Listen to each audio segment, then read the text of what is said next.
지난번에 우리는 하나님께서 주시는 지혜로 말미암아 왕의 꿈 내용과 그 해석을 알게 된 다니엘이 느부갓네살 왕 앞에서 왕의 꿈 내용과 그 해석을 이제 말해주는 것을 살펴보았습니다.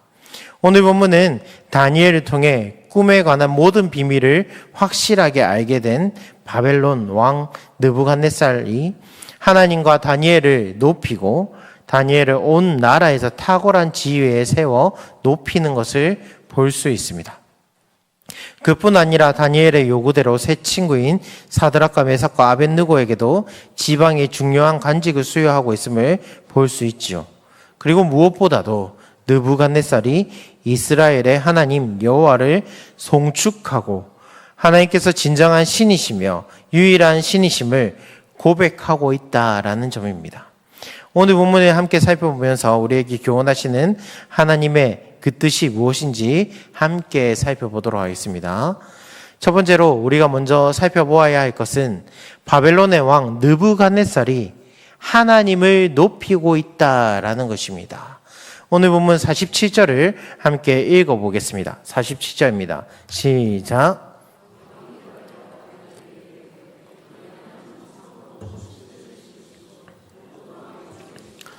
내가 능히 이 은밀한 것을 나타내었으니 내 하나님은 또 은밀한 것을 나타내시는 이시로다. 아멘.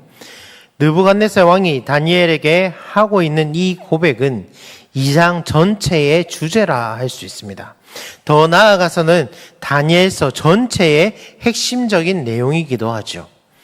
하나님께서는 자신에 관한 신앙적 고백을 이스라엘 백성들이 전혀 기대할 수 없는 이방 제국의 왕을 통해서 하게 하셨습니다. 느부갓네살은 이 고백을 하기 전까지는 자신이 믿고 있던 바벨론 민족의 신인 벨이나 마르둑이 이 세상에서 가장 강한 신이라고 확신하고 있었습니다. 또한 자신의 권력에 무력하게 패한 이스라엘 민족이 믿는 신은 무력하고 나약한 신이라고 생각했습니다.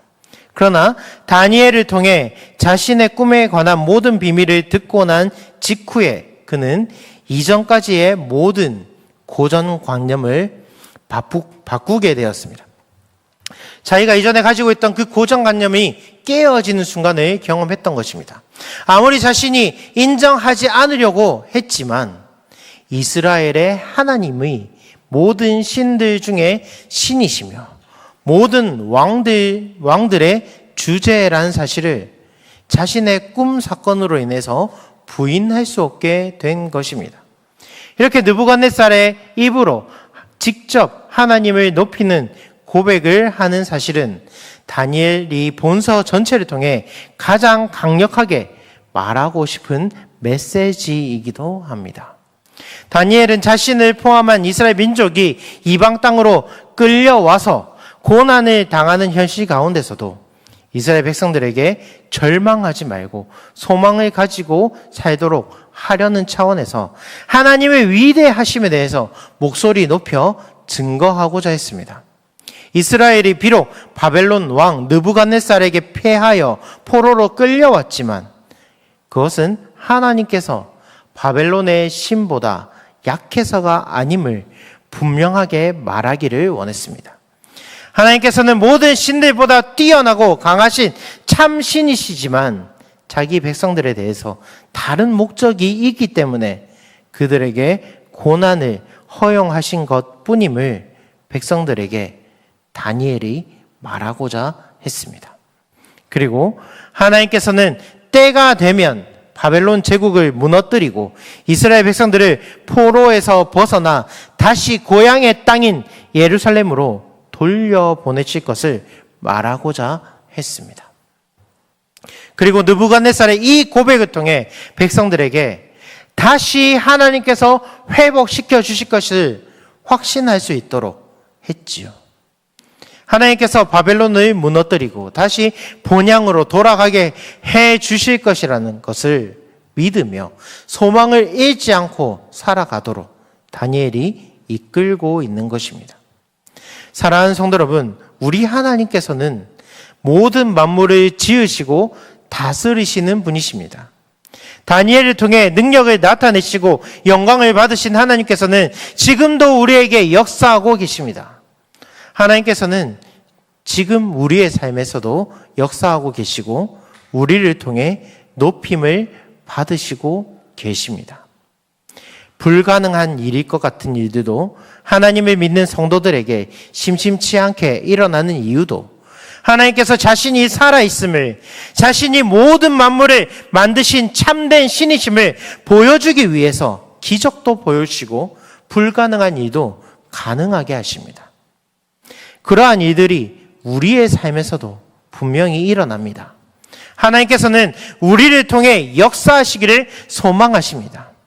우리를 통해 이 지역과 또 온 열방이 변화되기를 소망하시고 하나님의 이름이 널리 전파되기를 원하십니다. 그러기 위해서 우리에게 능력을 주시고 기적도 허락하십니다. 우리는 다니엘과 같이 하나님을 온전히 믿고 의지하며 하나님의 이름을 높이는 일에 최선을 다해야 합니다. 우리가 하나님을 의지하고 하나님의 영광을 위해 나아갈 때 느부갓네살 왕의 마음을 바꾸시는 기적의 역사를 지금 오늘날 살아가는 우리도 경험할 수 있는 것입니다. 하나님께서 우리의 삶에도 역사하셔서 불가능한 일을 행하시고 기적의 역사를 행해 주실 것입니다. 살아계신 하나님을 의지하고 하나님의 영광을 위해 살아가는 우리 성도 여러분들이 되시기를 주님의 이름으로 축복합니다. 두 번째로 우리가 함께 살펴볼 내용은 느부갓네살 왕이 다니엘을 높이고 있다라는 것입니다. 오늘 본문 48절을 함께 읽어보도록 하겠습니다. 48절입니다. 시작.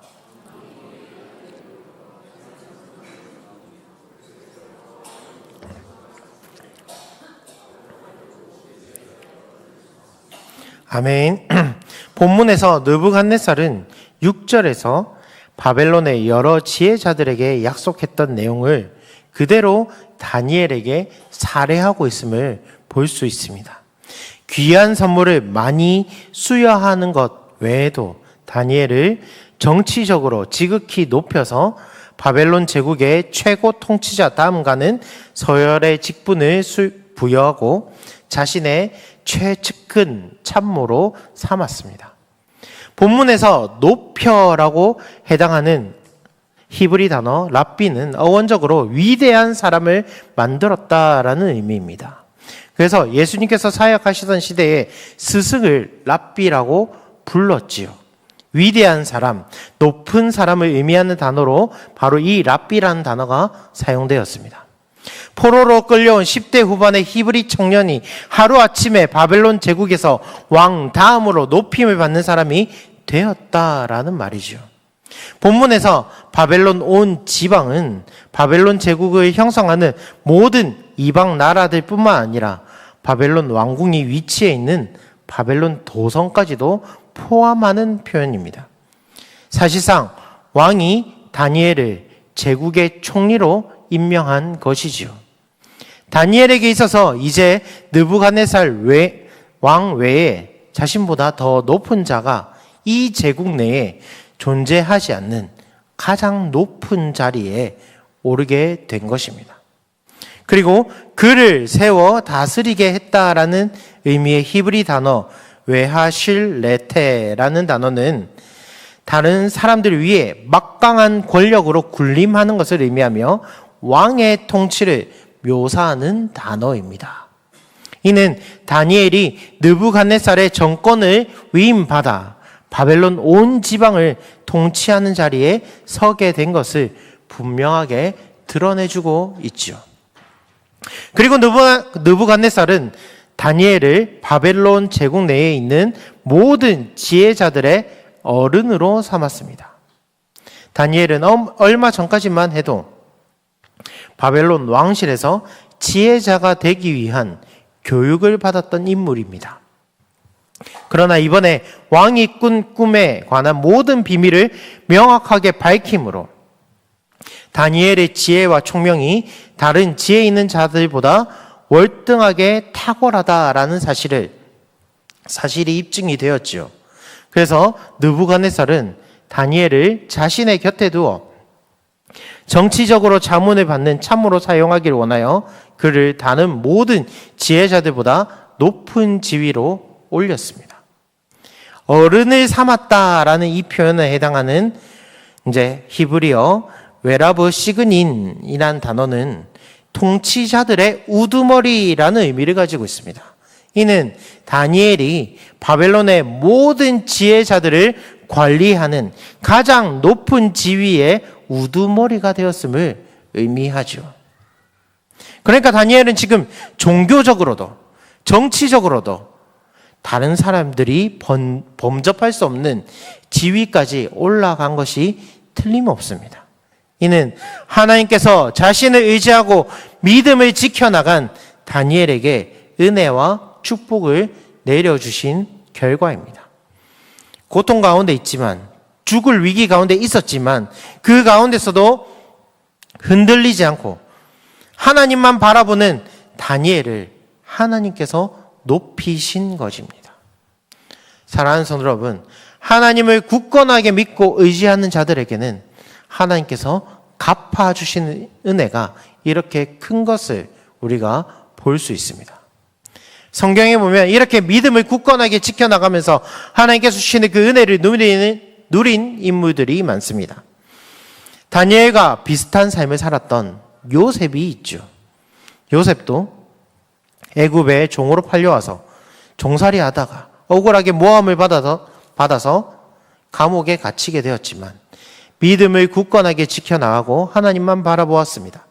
그랬더니 하나님께서 지혜를 주셔서 애굽 왕의 꿈을 해석해 주게 되었고, 그러므로 온 애굽을 다스리게 되는 총리가 되었습니다. 그뿐 아니라 다윗도 마찬가지였죠. 사울 왕에게 죽임을 당할 위협을 수도 없이 겪으면서 도망자의 삶을 살아간 다윗은 사울을 죽일 수 있는 기회가 많았지만 하나님을 두려워하고 경외함으로 하나님의 기름 부음 받은 자인 사울을 죽이지 않았습니다. 그리고 날마다 하나님을 붙들며 살아갔을 때에 결국 온 유다와 이스라엘을 다스리는 왕이 되었습니다. 하나님께서 다윗을 높여주신 것이죠. 이렇듯 고난과 역경이 있지만 하나님을 굳건하게 믿고 신앙을 지켜나간 자들에게 하나님께서는 크신 축복으로 보상해 주시고 갚아 주시는 것을 볼 수 있습니다. 사랑하는 성도 여러분, 우리의 삶도 마찬가지입니다. 지금 우리의 현실이 고통과 고난 가운데 있지만 하나님을 의지하고 믿음을 굳건하게 해 나갈 때에 결국 하나님께서 우리의 삶을 책임져 주시고 하나님께서 우리를 온 천하보다 귀히 여겨주시고 우리를 높여주실 것입니다. 다니엘과 같이, 요셉과 같이, 다윗과 같이 하나님을 굳건하게 믿는 믿음으로 세상의 위협에 흔들리지 아니하고 하나님만 의지하며 살아간다면 하나님께서 결국 모든 것을 다 해결해 주시고 우리의 믿음을 보시고 우리를 높여주실 것입니다. 하나님께서 높여주시는 자, 하나님께서 축복을 주시는 자가 바로 저와 여러분들이 되시기를 주님의 이름으로 축복합니다.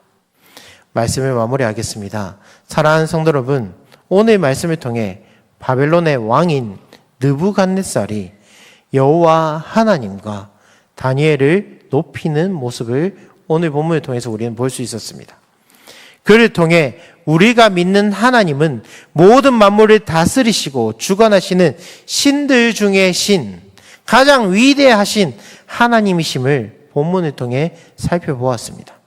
그리고 그 하나님께서 하나님을 의지하고 믿음을 굳건하게 지켜나간 다니엘을 높이셔서 온 제국을 다스리는 총리가 되게 하시는 것을 볼 수 있었습니다. 사랑하는 성도 여러분, 살아계신 하나님을 더욱 굳건하게 믿고 의지하면서 하나님께서 우리에게 주시는 그 은혜를 다 받는 저와 여러분들이 되시기를 주님의 이름으로 축복합니다. 비록 지금 우리의 삶이 고통과 고난 그리고 어려움 속에 있지만 더욱 주님을 의지하면서 이후에 주실 하나님의 축복과 은혜를 바라보면서 믿음을 잘 지켜나가는 저와 여러분들이 되시기를 주님의 이름으로 축복합니다.